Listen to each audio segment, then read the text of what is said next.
Carol por aqui. No vídeo anterior a gente estava falando, né, sobre esse modelo aqui de entender um pouquinho a parte do discovery, a parte do delivery. Falamos da diferença entre eficácia e eficiência aqui nesse conceito, aonde a eficácia a gente poderia trouxe até o exemplo, né? A gente está analisando uma startup. A pessoa de produto ela precisa ser eficaz porque ela tem que escolher dentre as opções que tá ali para dar dinheiro, ela precisa escolher a que naquele momento ela vai ser certeira, tá? Vai ter mais retorno, a gente vai conseguir mostrar o valor da startup ali. Agora, se eu tô pensando numa estratégia mais go-to-market, se eu tô pensando mais numa empresa, num contexto onde, poxa, houve uma redução de CAPEX, nesse momento eu preciso ser eficaz ou eu preciso ser eficiente? Nesse momento, a pessoa de produto ela tem que ser eficiente. Ela tem que olhar, escolher um item aonde a gente consiga maximizar o valor de entrega para o usuário e a gente consiga aproveitar os recursos existentes. Então aqui a gente foca mais em eficiência. E a gente viu também aqui que das etapas para trás, né, se a gente fosse colocar aqui das etapas para trás, a gente tem a priorização de negócios, a priorização de produto, dentro da etapa aqui do discovery. A priorização de negócio é aquele momento aonde negócio vai fazer o levantamento de viabilidade, né? O famoso estudo lá de viabilidade, o famoso business plan, tá? E aí a gente olha a priorização, depois que o negócio priorizou, identificou, montou um BP lá, etc., vem a priorização de produto. A gente vai começar a olhar se aquele produto ali, a gente começa a envolver time de dados, time de pesquisa, time de design, para fazer um levantamento, um estudo de bench, olhar os números do mercado, viabilidade, o timing para ir para o mercado é esse. Então, assim, isso a gente já passou. Vamos agora olhar na etapa, depois que a gente fez isso, a gente vem aqui para o discovery de produto em si. Então, a gente falou lá do conceito do duplo diamante. Quando a gente está aqui no discovery de produto, a gente começa a fazer o quê? A gente pode trazer aqui algumas facilidades para o dia a dia, como, por exemplo, o User Story Mapping, que eu já falei aqui, tem inclusive vídeo no canal. O User Story Mapping é a gente trazer uma jornada do ponto de vista ali do usuário, para a gente identificar como o usuário ele transita dentro dessa jornada. E aí a gente vai conseguir ter uma visão do que precisa. Gente, não acredito que eu fiz. A gente vai ter uma visão do que precisa priorizar, tá? Então, a parte do User Story Mapping, escova de produto, ele tá muito associado aqui na parte que a gente tem de planejamento do produto e priorização. Então, aqui a gente vai ter ali a definição dos épicos, a gente vai ter ali, falar, cara, o que eu quero medir? A gente vai definir, vai delimitar qual é o MVP, que é o mínimo produto viável. E aqui nesse momento, onde a gente tem toda essa parte de fazer o Story Map, entender a jornada do usuário, a gente vai analisar os dados, a gente vai fazer entrevista com o usuário stakeholder para coletar informações sobre esse produto, sobre esses apps. Então vamos imaginar a jornada lá, como eu já falei, de um aplicativo de delivery. A primeira coisa, o usuário ele precisa buscar o produto, buscar o restaurante, buscar o mercado, etc. Então, a gente tem que trazer o primeiro épico aqui está relacionado à busca. O segundo épico vai estar relacionado à parte de fazer o pedido, exemplo, tá, gente? O terceiro épico está relacionado à parte de pagamento. O outro épico está relacionado à parte dele rastrear o pedido.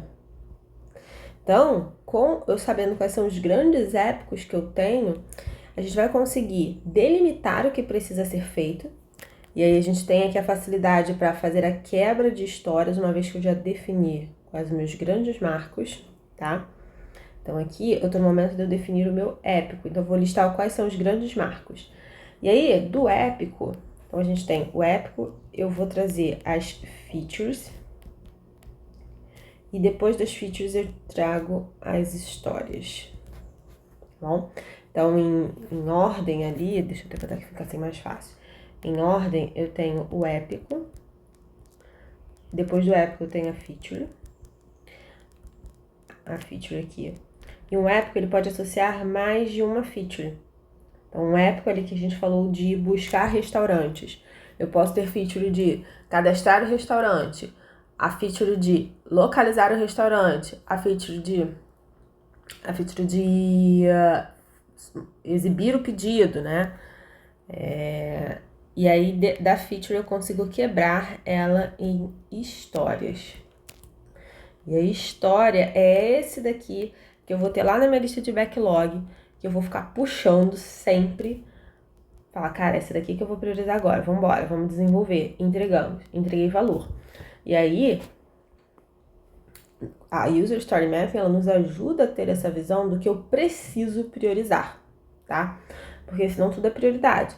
Então, quando eu consigo trazer uma jornada do usuário associado ao que eu tenho que desenvolver, a gente consegue ter uma visão mais alinhada do que eu preciso começar a focar, alinhado com os objetivos lá de negócio, tá? Do que adianta eu focar, se aqui é um aplicativo de entrega, do que adianta eu focar primeiro em entregar um rastreio, se o usuário ele não vai conseguir usar o aplicativo até eu ter a parte dele de buscar um produto, até a parte dele fazer o pedido, depois ele pagar. Então, tem essa ordem, vai guiar muito vocês terem em mente do você tem que fazer entregas incrementais de valor para o usuário, tá bom?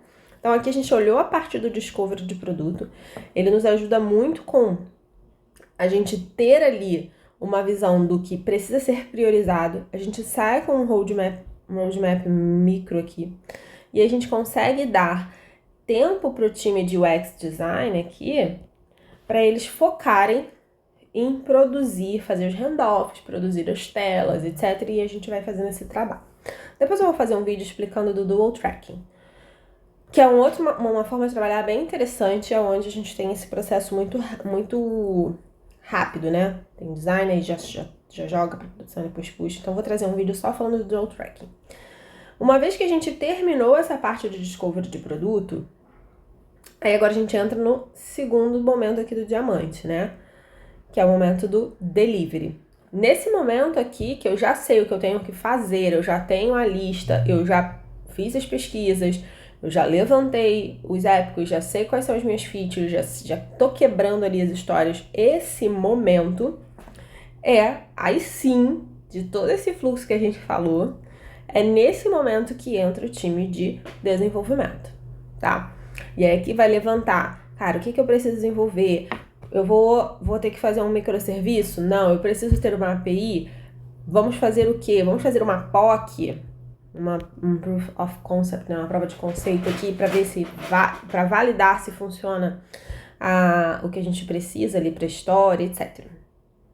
E aí, nesse momento, é a fase onde, cara, é a fase onde eu vou pegar, vou construir, testar e entregas pequenas com valor. Atenção aqui, tá? Legal se a gente conseguisse ter, no momento, um fluxo de trabalho que facilite a etapa de desenvolvimento, tá? Então, quando eu vou botar aqui, a gente precisa facilitar. A gente tem que facilitar a vida do coleguinha lá do desenvolvimento. Pra quê? Pra evitar retrabalho. Então, quando a gente traz aqui foco em otimizar o time de dev, o que eu quero dizer com isso? Eu quero dizer que a gente tem que garantir que a gente entregue para eles o mais refinado, o mais pronto possível. Então tem que trazer o mais refinado possível. Para quê? Quando eu faço isso, eu reduzo o retrabalho, eu reduzo a chance de ter bug, tá? E aí a gente consegue ser mais certeiro. Então, quando a gente pensa num fluxo, se tem ali um fluxo, seria o fluxo de, eu identifiquei, eu tô aqui com o meu backlog. Esse item aqui é o item que eu vou puxá-lo para ser feito, tá? Independente do framework que você vai usar, etc. Pessoa de produto foi lá e puxou esse item. Então, eu tenho esse item aqui para ser feito. O que eu tenho que fazer agora? Eu tenho que garantir que a história do usuário esteja bem escrita. E aí, gente, bem escrita não quer dizer que não é você ser prolixo. bem escrita, que você tenha informações ali que ajudem o usuário. Eu tenho um vídeo aqui falando de escrita de história de usuário com template, uma facilitação de como seria o modelo modelo já empírico, né? Porque a gente já testou isso aqui na Squad, que facilita ali o time de dev, tá bom? Então, não é você sair escrevendo e colocando um monte de blá, blá, blá. Você tem que ser certeiro. O que o time de desenvolvimento precisa saber? Quais são as minhas regras de negócio? Uma vez que a história está bem escrita, você consegue agora trazer o time de dados para ajudar nessa colaboração, o time de UX Design para ajudar fazendo o layout aqui, layout e handoff, o dados vai te dizer o que vai precisar ser tagueado, etc. E a gente traz o líder técnico. Já falamos isso num vídeo chamado refinamento funcional. Então, uma vez que a gente pegou isso, refinou, então agora tá aqui, ó, refinado. Então, se eu refinei funcionalmente, agora o líder técnico vai lá, vai pegar esse item, vai puxar para fazer o refinamento técnico. Então, agora ele refina tecnicamente. Uma vez que essa história já está refinada tecnicamente, agora sim eu consigo marcar uma planning para começar a desenvolvê-la. E aí eu já falei isso em outros vídeos. Quanto mais tempo a gente demora na etapa de garantir, né? Se a gente olha aqui, vocês estão vendo que nesse desenho a etapa de desenvolvimento é só essa daqui. Quanto mais tempo eu gasto em toda a parte de definição dos meus requisitos, a etapa de desenvolvimento ela é mais assertiva. Porque eu já tenho insumos o suficiente para o time de desenvolvimento codar. Ele precisa codar ali, entregar o que a gente está buscando, tá? Então, não adianta você fazer essa etapa aqui muito rápido, aí você jogar todo o trabalho de dúvida, vai gerar débito técnico, vai gerar bug, e você vai gerar um bug, às vezes, que vai atrapalhar a vida do usuário. Então, gastem mais tempo refinando, garantindo que isso aqui tá muito redondinho, que aí você vai gastar menos tempo no time de dev, consequentemente você vai ter menos bugs, menos débitos técnicos sendo abertos, tá bom? Então vamos continuar aqui, isso aqui era só importante para eu trazer aqui pra gente facilitar a vida do time de dev. Então o time de dev, ele tá ali, ele vai receber já aquilo tudo pronto, para que ele possa começar a codar. E aí, a cada entrega, o ideal é que a gente, ao final de cada sprint, eu tenha um incremento de valor. Só que na realidade, na vida real, a gente sabe que desapega, gente. Desapega de que, cada sprint eu vou ter uma entrega de valor. Porque você pode sim ter histórias do usuário que vai levar uma sprint e meia. E tá tudo bem, desapega do framework. E não seja framework maníaco. Mas o Scrum disse, o Kanban disse. Amigo, a tua realidade é que manda. Se a tua realidade tá dizendo que vocês já quebraram, vocês já bateram ali, não adianta vir Scrum Master mega certificado e dizer que vai conseguir quebrar mais. A tua realidade você vai conseguir entregar aquele item em uma sprint e meia. Vocês já fizeram um puta refinamento, vocês já realizaram as quebras, vocês já têm a estimativa que vai levar uma sprint e meia. Não vai levar uma sprint e meia. Então vamos embora. Final de uma sprint e meia você vai ter uma entrega de valor que vai fazer com que o usuário fique feliz, a área de negócio fique feliz. E tá tudo bem, beleza? Então, aí agora o que a gente tem? Entreguei, aí a gente começa a fazer a parte de lançamento. E aí falar, cara, entreguei, terminei esse modelo, já tá pronto pra ir pra produção. Claro que aqui, gente, a gente tem que lembrar que tem que ter toda a parte de testes, os testes automatizados, a gente tem que ter testes unitários, a gente tem que ter a parte de homologação, tá? Antes da coisa ir para produção, a gente tem que validar exaustivamente. Bom, e aí uma parte importante que a gente precisa ter, e quem pode nos ajudar muito nisso é o time técnico, é a gente ter um plano de rollback, tá? O que quer dizer esse rollback? Subimos uma coisa em produção. Esse item que a gente subiu em produção, ele pode quebrar. A gente sabe que por mais que a gente estresse aqui fazendo testes, a realidade lá, o dia, é diferente.